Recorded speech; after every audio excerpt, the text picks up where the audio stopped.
Hi, I'm Belinda, the creator of Thrive Rally, a place of support, community for the dreamers and doers. Here, you'll be inspired to grow into the best version of you. So let's thrive together. So, Lorena, Sakura, thank you so much for joining me here at Thrive Rally. I'm so excited to have you guys here. As I mentioned, I've been following you guys for years now, both individually and like your own personal brands and blogs, as well as Bloguettes. So I'm so excited to have you guys here. Thanks for having us. We're excited. And what I wanted to get into, in case no one, if there's somebody here in the audience that doesn't know about Bloguettes or know about like your personal brands and blogs, I was hoping you can give us a little bit of a introduction of yourselves, as well as what Bloguettes is all about. Sure. Perfect. So I'm Sakura. I am one of the co-founders with Lorena. And I do have my personal blog too. But basically 4 years ago, close to 5 years ago, Bloguettes started with just the basic, simple workshop setting where Lorena and I both had backgrounds in everything from blogging to growing a business, branding, social media, and even this graphic design. And, we really wanted to teach other entrepreneurs or other people that wanted to kind of turn their passion into a business, all the tools that they needed to know to do that. So we started off with our workshop, and we traveled to different cities once a month, teaching, anywhere from 30 to 50, attendees, doing everything from branding, social media, and design. And we would do a 3-day intensive workshop. But basically today, where we have become and evolved is we do an annual conference called The Workshop here in our hometown. Right. And now our day-to-day is more of a creative agency. So we help businesses now create their branding, do brand photography, build their website. So we really help businesses kind of make it happen. So that is what we do day to day now. Yes, and like in addition, like different from other branding agencies, because that was a big jump for us, like going into like branding and actually helping entrepreneurs, like holding them by the hand and helping them accomplish their dream, like different from other people. Like yes, we of course do design, and we're known for like the beautiful things that we can do for people and creating aspirational brands and telling impactful stories. That's how we like to call ourselves. But we're also different in a way that for us, like every client is like, it's like a business partner. Like both Sakura and I are extremely passionate about business. We're extremely passionate about helping and empowering entrepreneurs. So we take our educational background and combine it with our branding skills and our team's branding skills.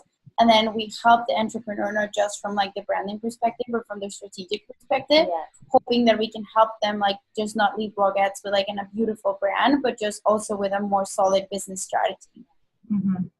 Awesome. Oh, and I forgot. And I'm Lorena. I'm the other co-founder. And Sakura explained like a little bit of what we do, but everything that we do. So yeah, and I have my personal blog too, and we've been working together for almost 5 years. Oh wow. Crazy. Well, what I find really interesting and what I wanted to dive into, because I've done my research of you guys, I've heard podcasts you guys were featured on, when I was researching for this interview. What I wanted to get into, because I hear your story from starting the workshops and starting like at markets in Phoenix, Arizona. I wanted to know prior to that, prior to starting your Bloguettes, and I know that you guys had businesses prior to Bloguettes and other business partners. I wanted to know, like, what were your actual intentions? What made you want to come together, like, and have another partnership with someone else and start this business? Were there any fears there? I think one of the things that I've noticed with people wanting to start a business is that they just let their self-doubt and like fears kind of like limit them from like making that next step. So I wanted to know, like, was that there for you guys when you started Bloguettes? There was always a little bit of fear, like it's human to feel a little bit in terms of like, am I gonna make it or not, but I feel like as far as like before doing Bloguettes, as you mentioned, both Sakura and I have our own businesses. We decided to come together because I feel like we met from like a business perspective. We always say this, like since we met, we started talking about things that we both were passionate about, things that we shared in business. So I think our partnership came together because of that. And I think that's a big part of why we're still together as business partners, because as you mentioned before, we both have other businesses that didn't necessarily thrive because of the partnership. So we decided to come together because we thought that we can complement each other. We work well together. We have different strengths. We have different weaknesses. So we come together to kind of like create a more solid team. And I feel like, you know, yes, we had other businesses prior to it, but it never thrived like Bloguettes, you know? And I think that if we started, let's just say, a new business today and a new partnership, we would probably think a little bit deeper, you know what I mean? And we would, I think our fear actually would exponentially grow today than it had in the past. Don't you agree? Like, I feel like we're more careful. We were very inexperienced. We were so new. We knew we had our skills and we have our talent, but you learn a lot through having a business and a business like Bloguettes. And I think you think a little bit more carefully once you're down the road, you know?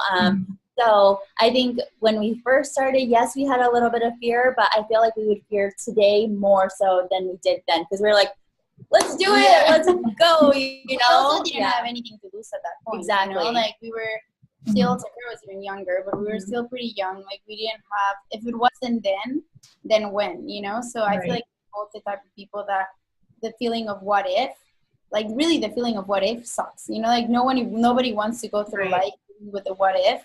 So going up also to the point of like self-doubt, we do see it, and we do see, because we work with a lot of entrepreneurs through our workshops and through Bloguettes, like with a lot of entrepreneurs that have self-doubt, and I think that's natural, but it's not. I think we should, as entrepreneurs, change the self-doubt and use it as fuel to show ourselves that we can actually do things instead of like using it to, because if you fear can either push you or it can freeze you, you know? So I feel like having that self-doubt can sometimes turn into fear, and that can just like freeze you. But I think pushing yourself, and I think in the beginning, just putting the blinders on and trusting your gut and thinking that if you think what you're doing is a good idea, not letting everyone else get in your head, because I feel like everybody will have an opinion. And if you start, I mean, you have to listen to somebody might have a valid point, but if you trust yourself and you trust that you're doing it, moving past that self-doubt and actually moving into action, I think it's very, very important.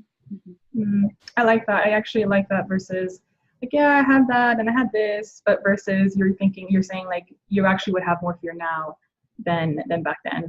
I guess before you were a bit less fearless and just were, We know what can happen. Yeah, we think more. Right. I think even like, let's just say, you know, our changing our business model. I mean, every single thing, not even just starting a business, it's trying something new. We are more fearful today than I feel like we were back then, because we think a little bit more. We have more experience. We know the pros and cons. We know how much work everything takes, you know. But again, in the beginning, like Lorena said, when you're passionate about it and you can't get it out of your head and you can do something for hours and hours, you have to do it. You're meant to do it because you love it, you know. And at least give it a try, and at least your creativity or whatever it is towards that, whether it works as a business or not, at least you're doing what you enjoy. Right.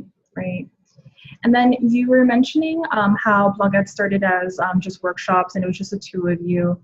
I know you ladies mentioned in previous interviews that I listened to that I guess Bloguettes was more of like a side hustle in the beginning.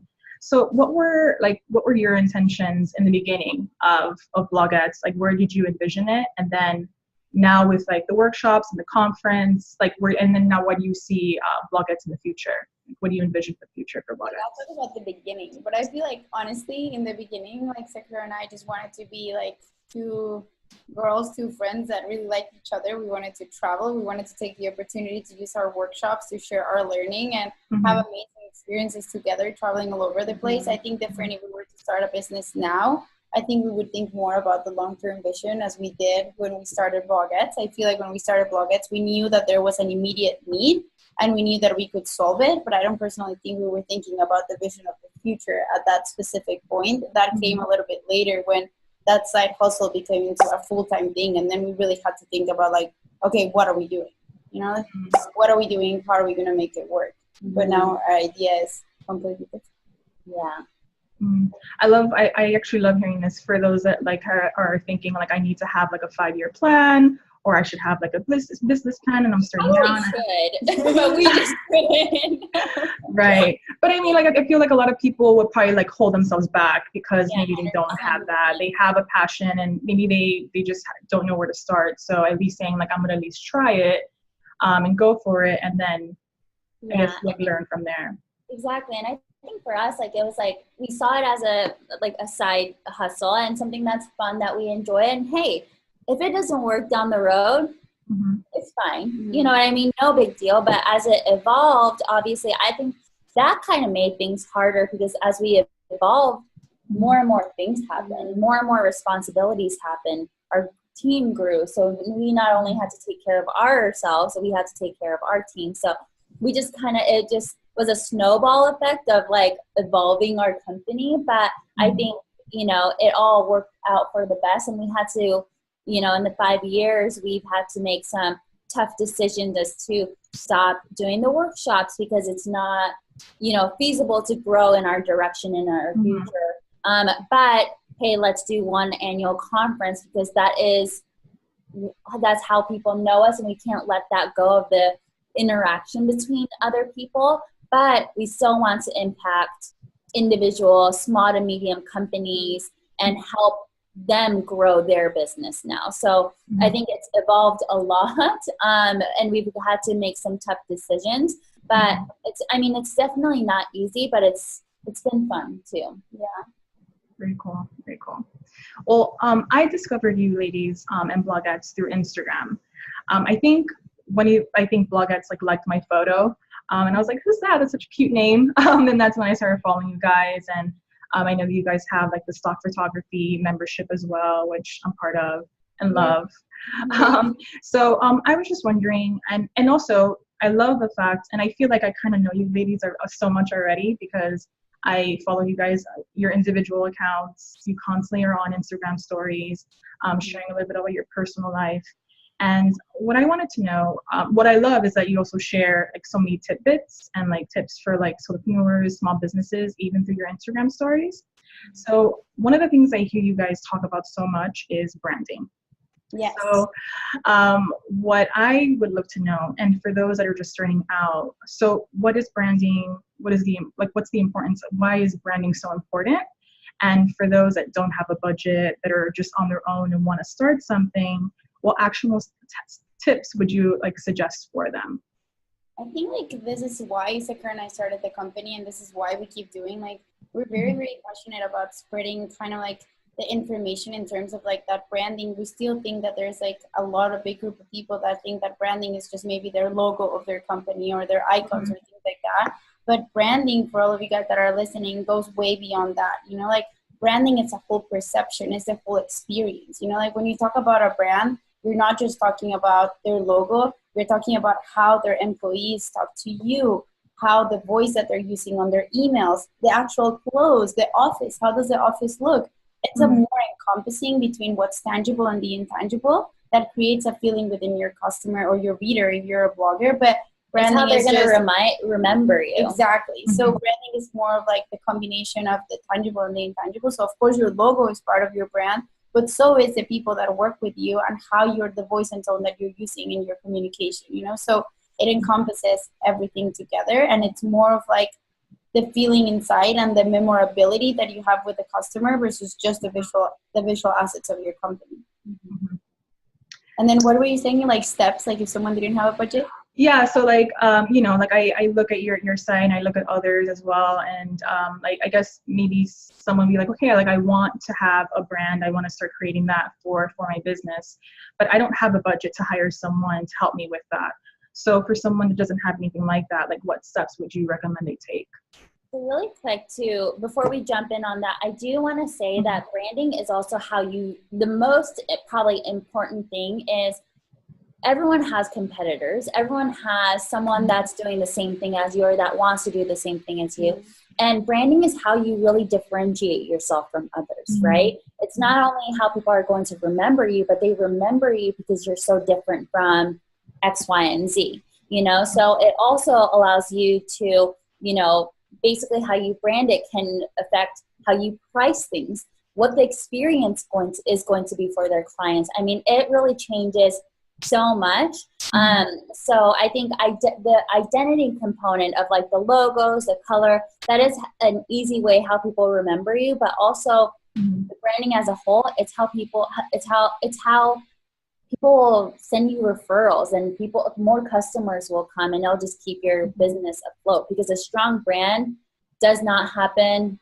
I mean, a successful branding does not happen overnight. It happens with time. So you want to make sure that you are consistent with your branding. And why branding is so important is because usually when people are very excited to start their business, they're like, all right, like they're so focused on the service or the product that they forgot that they totally neglect their branding. You know, they don't think about all the other things. And if you're doing that and down the road you decide that you want to change it, well, now you're rebranding, and now people are lost, people are confused. So that's why we really do recommend, when you're starting a business, really focusing on the branding in the very beginning, which is a perfect segue to your question. For those people that can't really afford branding, you know, working with an agency and really put in the money to do branding, I will say that one actionable things that you can do is hardcore research. Hardcore research on your competitors,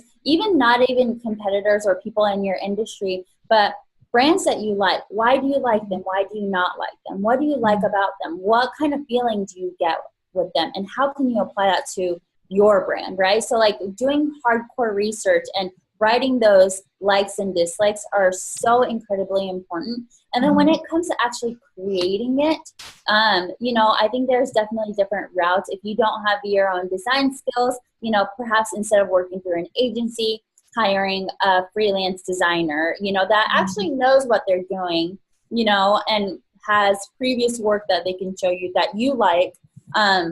That is very important, because I think when you're looking for a designer, instead of just being like, hey, I like this and I want this for my logo, someone that should be creating a brand for you should really listen to you, should really get to understand, okay, how do you want to be represented? You know, so, and then they'll create something amazing for you. So I would say that's probably the cheaper route.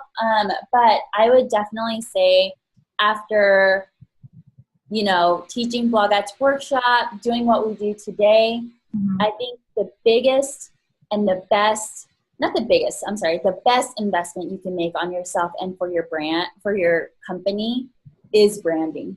And I can't, and I'm the kind of person that is like cheap and that does everything myself. So, and I will 100% say, not because we do it today, but because it's that important. And because it's that important, we do it and we want to do it, you know? Yeah, and I think so also something that they can do, like if you don't have a budget, like in addition to the research of what you like and what you don't like, I think you should put in the time that sometimes agencies put, where you should put it yourself into understanding, like when people talk about you, what do you want them to say?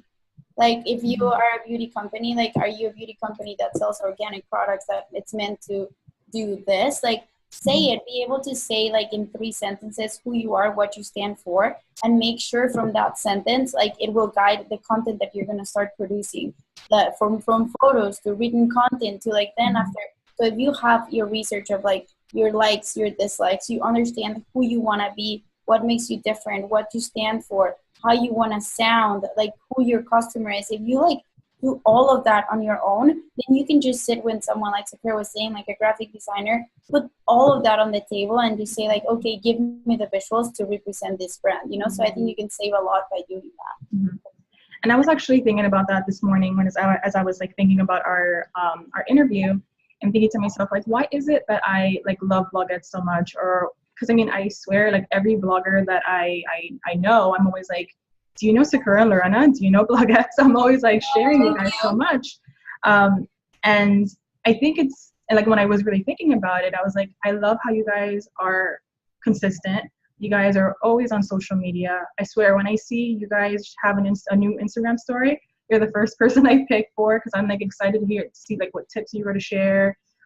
Like I love how you guys add a little bit of your personal touch with your life, your personal life and stuff like that. And as well as your aesthetic for like, I guess with Bloguettes and the photos and everything. So you're right. There could be another company that might do exactly what you do, but because you share a little bit about yourself and I resonate with it. And then I guess like another highlight too is that I guess I'm Latina, Lorena, I know you're Latina. So I'm like, oh, Latina power. And like, you guys are all about like, women empowerment. And I appreciate that, which would make me like you more or veer towards your content, your services a lot more compared to somebody else that doesn't share any of that. That definitely makes sense. That also leads me to what I also find so interesting and what I love that you guys do. I love how you guys give a lot of behind the scenes of your office. And I've actually spoken to other people in your office as well and interviewed someone that used to be at Bloguettes as well. So that's really cool how I've discovered other people, talented people within your company. I was wondering, like, why is that important to you? Like sharing, I guess, not just the behind the scenes of your business, but having you highlight every single person within your company. I was just wondering, like, why is that so important to the Bloguettes model? That's what makes us who we are, like in the end, like Sakura was saying, like very few of us are going to come up with like the next vaccine for cancer, like something super crazy. So a lot of us are doing similar things. So the only thing we have to differentiate ourselves, just like we differentiate ourselves from other people, is who we are as a company, So like it's important for us to share that from that perspective.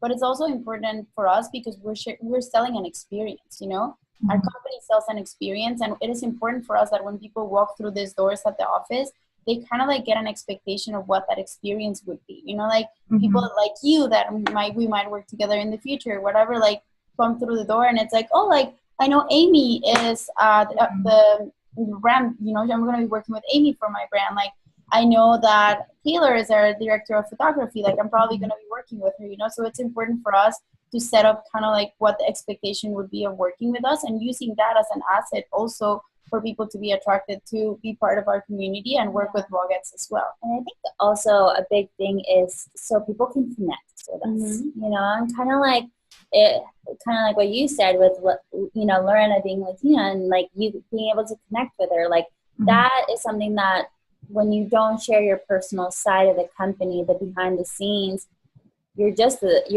same as other companies, you know what I mean? And I think that when you do connect, it means so much more. You remember, you like them more, maybe sometimes you don't like them more, but and then like it allows people to connect in so many different ways. And I think that that's a big part of it. And like Lorena said, our team is such a big part of who we are. And, who we bring into the company is something that is extremely, extremely important, and that, their values need to resonate with ours. And, when we show more of our team, I feel like people like that, so. No, it definitely makes sense, especially for those, that are going to be coming into your doors and wanting to work with your team. They kind of feel like, okay, like this place kind of feels like home already because I already know everyone so much. And that's exactly what happens is like, we just had a client that flew in from Boston to do her brand photography after we've done her branding and everything. And she was like, I feel like I already know you guys. I feel like I've already been to your office before and like have, hung out with you guys before. And that's the goal, with social media is, of course we have to use it as our portfolio, but we can't forget why social media started. And it's because it helped us connect with everyone. So. That's awesome. My other question, and I know that branding is like the biggest thing for you guys, but besides from branding, like what do you see as like the biggest mistake that a lot of like bloggers, entrepreneurs, are making today in their business? From my perspective, I would say inconsistency. I think like what we're seeing a lot is that a lot of like entrepreneurs, like, and all of us make the mistake sometimes and we want to see results real quickly, and there's a lot of things that we could talk about, but I just want to point that out. Like very few people stick with it. Like when Sakura and I, like, for example, like we talk about blogging and things like that, like people want to see results in like 2 to 3 months, and if not, they give up. So in addition to not having a solid brand, which is exactly like something that we always talk about, like I think like what I would like to talk about is that, like that inconsistency and that lack of patience for making things happen. So a lot of people give up too early and too quick, and we have to all understand that having a business, especially if you're the entrepreneur and if you own your business, it takes work. Like I have heard it so many times that it's like work smarter, not harder. Like it's both. You have to work smart and you have to work hard and you have to be consistent and you have to stick with it. And if you stick with it, I think I'm a personal believer and I'm very passionate in that if you stick with something, it will work. You just have to stick with it. I don't believe that there's such a thing as a bad idea. I think that there's very badly executed ideas and people that give up. So I would say that for me. And then I think definitely that. And then I would also have to say that because of social media and, you know, we see things all the time, I feel like it's very easy to start copying people. You know what I mean? And like, just because you're attracted to something and you're seeing something new and something that's trendy, does that mean that you should do it? And it is a perfect representation of you or your brand.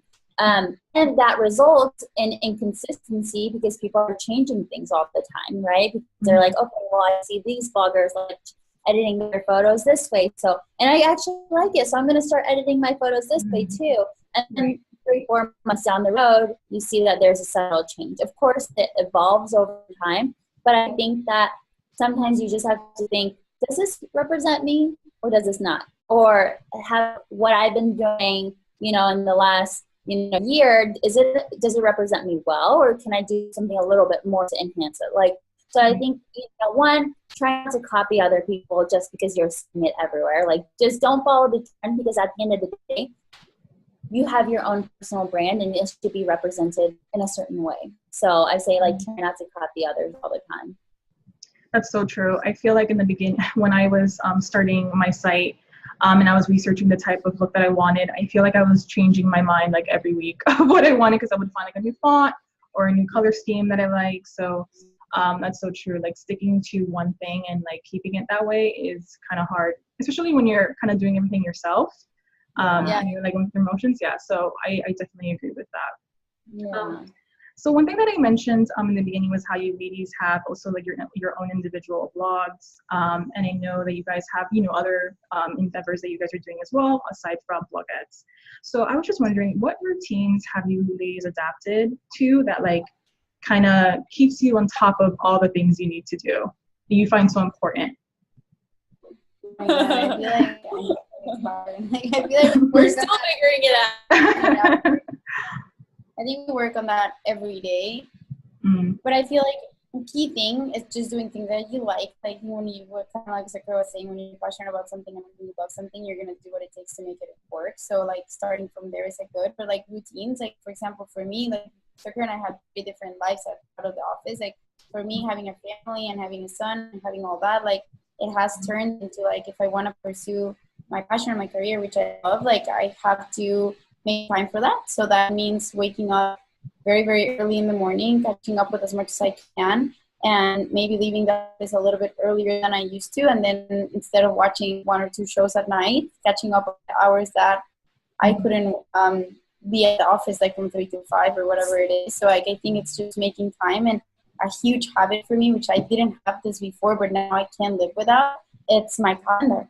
Like I cannot live without Google Calendar. If it's not on my calendar, even like if it's like sometimes I'm not gonna forget Diego at school, but I put it on my calendar so I know, because I follow that. Like I know that before I go to bed every night, I check my calendar to be aware of what's coming up the next morning, and I make sure that I add every single thing, because I found out that the more I schedule, the more I can actually fit and the more I can actually do, versus just taking the day as kind of like let's see where this goes. Yeah. So that would be something for me. Yeah, and I mean, it sounds so basic, but I feel like actually making time for yourself in the morning, you know, to actually create a to-do list, think about all the things so you can prioritize it. I know that sounds so basic, but like, I mean, I'd say like for, you know, the last like few years, we obviously had our to-do list. We've been using Google Calendar.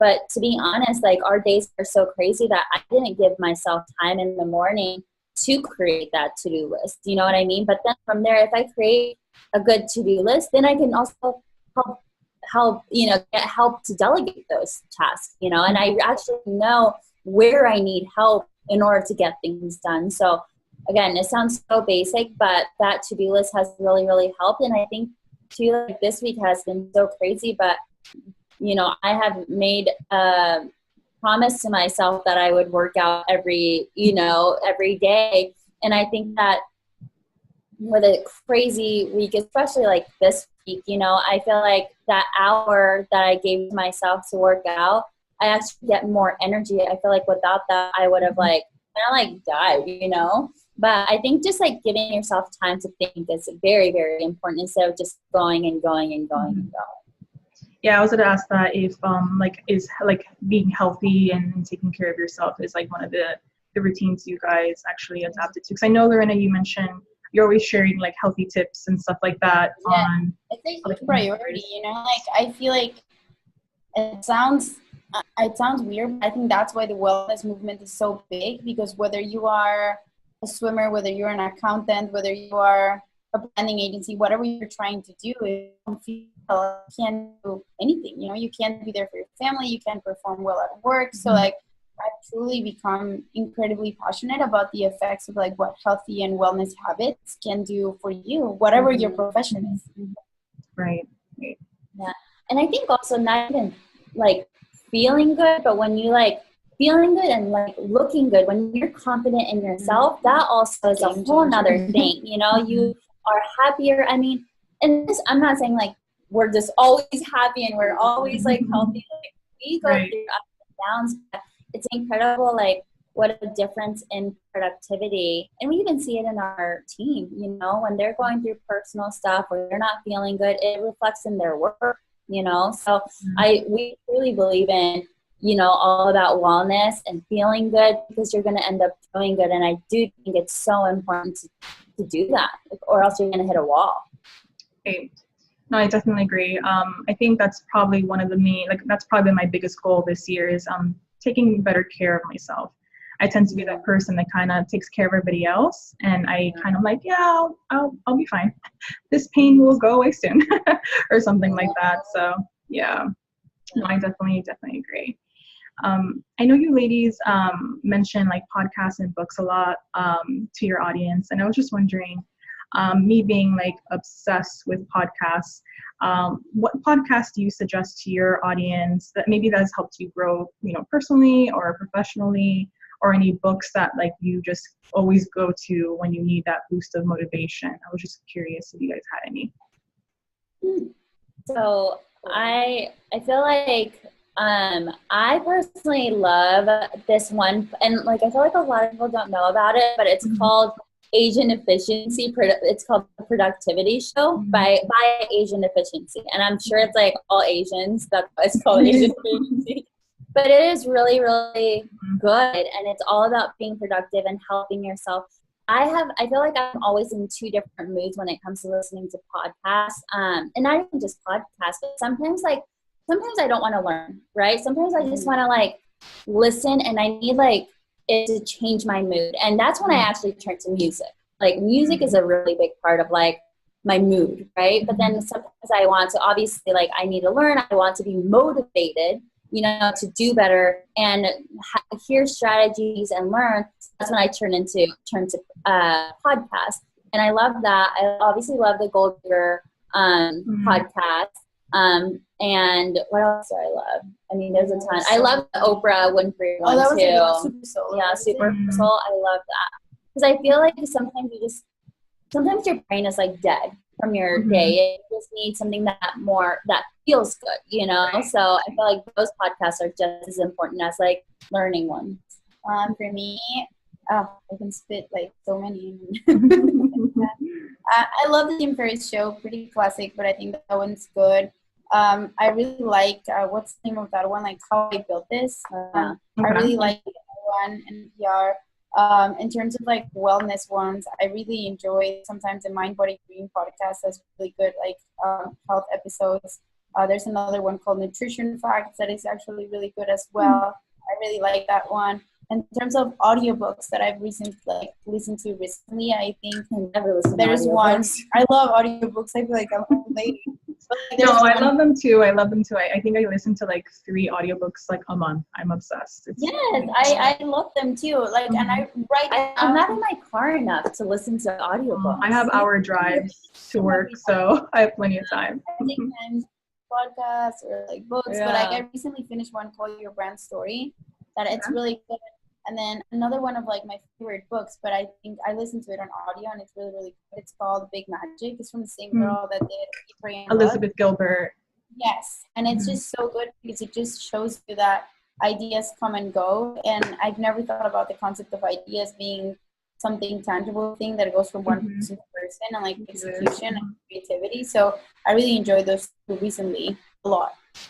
Awesome. I actually read Big Magic, and I think I started listening to Asian Efficiency because of you, Sakura. I actually listened to that podcast as well. I think you shared it. It's really good. I mean, they're just like business guys and like how they handle. Yeah. And I love like his story too. He shared that like he started writing and he would wake up early and go to work like an hour before or something like that to start writing. And that's how he ended up getting a job at like Asian Efficiency or something like that. So I thought that was like pretty cool. But my last question for you ladies, so I don't want to keep you, and I know you guys are really busy, is your number one advice for anyone that's starting a business? And I would love to hear both of your advice. Oh, there's a lot of things. For me, I would say that, and this is something that a lot of people say, but I think until it doesn't click on you, it's really not helpful. But I think that you should stop trying to, when it comes to your business, stop trying to please others and please yourself. So follow your own instinct of what you think it's going to be good for your business, because you're the only one that has the whole context of your business idea, of your business story. So I think that a lot of like new business owners or entrepreneurs like don't do their business idea or don't execute on it because they've asked so many people and they get fearful, like you don't know, like no one understands the concept like you do. So if you tell a friend, like for them it's not, they might just say like, oh, have you considered this? This might not be a very good idea. But for you, you've thought about it for so long that at some point, yes, listen to people, but follow yourself and follow what you trust it is. And in the end, for me, like I mentioned in the beginning, there's no worse feeling like the what if. So if you think that if you don't do something, you're going to have that what if feeling, I think you should just do it and figure it out. For me. And then I feel like definitely goes with that, like, at the end of the day, when you start a business, you will have to do things that you just don't want to, that you don't like, that you don't care about, that you're not good at, but when there's passion that goes behind it, you're willing to do that to make it work because you're so passionate about your business and your brand and, whatever it is that you do. So I truly believe that if you're passionate enough to deal with these things that you're not going to want to do, then you should 100% do it and you should continue to do it. But you have to be willing to put in the work, because I don't think when we first started, we knew how much, we're workaholics for sure, but we never understood how much work something takes. Like I honestly, like I knew that it is a lot of work, but you have to work hard and you have to connect and you have to be at markets selling your business, and like you almost can't be, you can't care. Like what Lorena said, you cannot care about what others think, because that, and if it's a stupid idea to do whatever on Instagram stories, do it. It's okay. You can't care, because that's how people are going to remember you. And that's how people are going to be like, oh, I know her business. I've seen it. She's pushing it like crazy on Instagram stories, or, you know what I mean? Yeah. She's marketing herself like crazy. And you might feel like a fool doing that, but at the end of the day, you're making impact, and I feel like without that passion that goes behind it, all that would not happen, So I feel like don't have self-doubt, not care, just keep doing it and be passionate about it and be willing to deal with the things that you don't want to deal with. And that's how you will, get to a good place with your business. Right. That's such great advice, ladies. That's such great advice, ladies. And it's really inspiring for those that are really trying to start something. And it's great advice for those that are having or not doing what they want to do because of that self-doubt. I know that I was one of those for a really long time. So thank you so much for sharing that with my audience. And I hope this just motivates them to get started. Thank you so much again for coming on. I feel so honored that you guys, I'm not gonna lie, when I saw that yes email, I freaked out a little bit when Oh my I got God. that email. Thank you so much. Yeah, I think I yelled a little bit when I read that email. No, congratulations on making your business happen, and congratulations on Thrive Rally and everything that you're doing. No, thank you so much. And it's people like you. I love collaborating with others. And to be honest, like when I sent that email, I didn't even think I was going to get a response. So I'm just thrilled that you guys are here. So thank you so much again. And thank you so much for giving me a little bit of your time and sharing your expertise and your inspiration to others. And you inspire me every day, honestly. So thank you so much again. And I hope you guys have a great rest of your week, okay? Thank you. Thank you so much. Bye. Thank you so much. No, Bye. thank you. Bye. Bye.